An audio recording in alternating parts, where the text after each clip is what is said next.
नमस्कार मंडळी, योगिताच रेसिपी मराठीमध्ये आपलं स्वागत आहे. आज आपण बघणार आहोत चमचमीत अशी मसालेदार भेंडीची भाजी. यासाठी व्हिडिओ स्किप न करता पूर्ण पहा. भाजी करण्यासाठी पाव किलो भेंडी स्वच्छ धुवून पुसून घेतली आहे.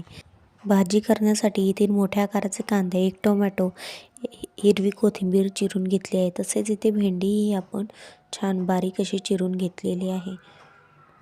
इथे लोखंडी तव्यावर 2 पळ्या तेल आपण टाकलेलं आहे. तेल चांगलं असं गरम झालं की यावर आपण बारीक चिरून घेतलेली भेंडी आपण टाकून घ्यायची आहे. भेंडी आपल्याला छान अशी खरपूस परतून घ्यायची आहे.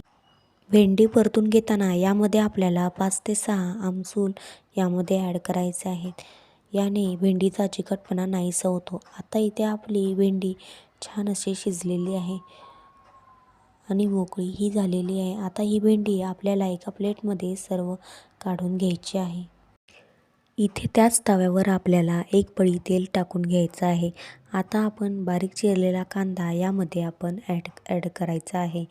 इथे कांदा सर्व ॲड करून झाल्यावर छान असा सोनेरी रंगावर परतून घ्यायचा. इथे कांदा परतून झालेला आहे. आता यावर आपण बारीक चिरून घेतलेला टोमॅटो ॲड केलेला आहे. यामुळे भाजीला आंबटसर अशी छान अशी चव येते आणि भाजी छान अशी मिळून येते.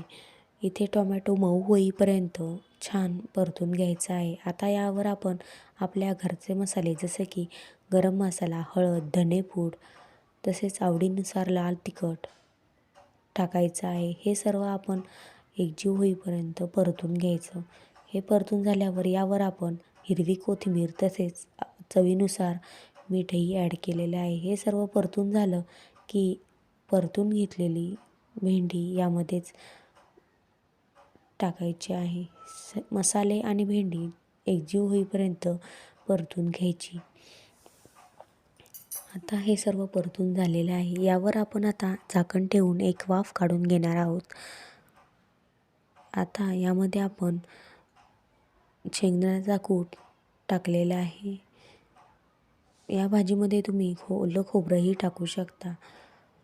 आता हे सर्व एकजीव झालेले आहे. याच्यावर हिरवी कोथिंबीरही आपण टाकलेली आहे. सर्व एकजीव करून घ्यायचं. आता आपली भाजी तयार झालेली आहे.